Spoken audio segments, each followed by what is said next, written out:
Here we have two questions involving finding a percentage change. One is an increase, one is a decrease, and the other question is involved with finding out what an amount is as a percentage of another amount.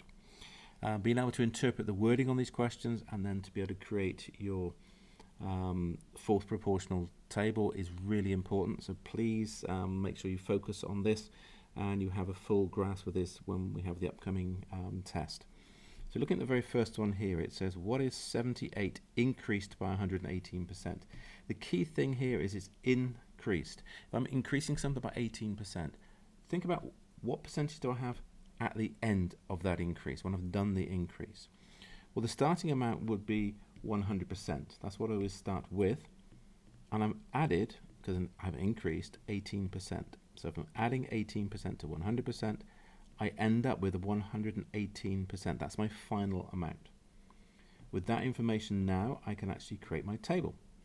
So you call this one E for my missing value. E is 118%. I don't know what that amount is. That's what I'm going to try and work out. My 100%, well, that's 78 because it tells me in the question. Okay, so what is 78 increased by? So that's my starting point, 100%. Finishing point, 118. I now have my table correctly done.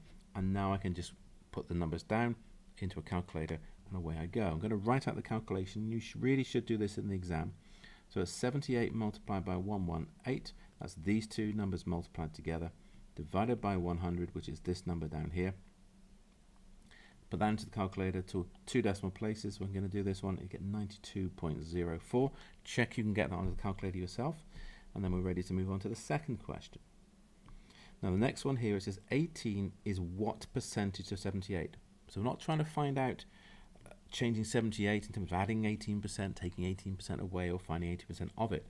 I want to know what percentage 18 is of this. So that means 78 is my 100%. This is my 100% amount. And I've got something percentage here, but I don't know what percentage that is. So question mark percentage. What does the table look like? Well, the table looks like this. I'm going to use T for the variable this time. T is going to be my 18. I don't know what percentage that is.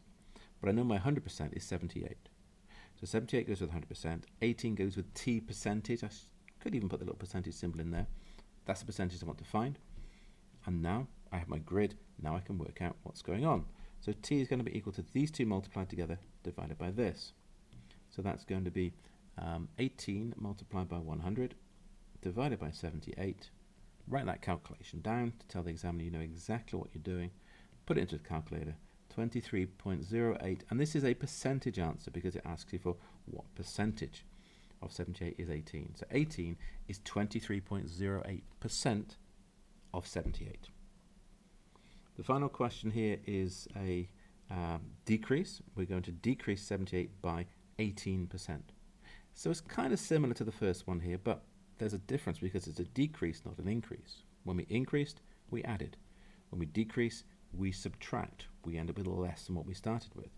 So we start with 100%. I subtract 18%. Well, 100 take away 18, that's going to be 82%. So I'm left with 82%. 78 is the amount I started with, so 78 is my 100%. So if I look at my proportionality grid, here, my 100% is 78, that's what I begin with. I now want 82%, I'm using the letter W as my variable this time. So to find this, I just multiply these two, 78 and 82, divide by 100, and that gives me W. So W is going to be equal to, and again, write out this in the exam, to show the examiner you know exactly what you're doing, 78 times 82 over 100, put it into the calculator, and you should get 63.96 to 2 decimal places. It's not a percentage answer, it's an actual amount. It could be money, for example. If we were doing something that costs $78 and we wanted to decrease it by 18%, what would the new price be? The new price would be $69.96, something like that. So take some time to review all of these questions. The wording is really important, and key to all of these is identify what is the 100%, because each of these tables will have 100% on it and will have a value or an unknown for that. And what percentage am I finding, or do I have? So check that as you're going through. Any problems, please drop me an email or ask me in class.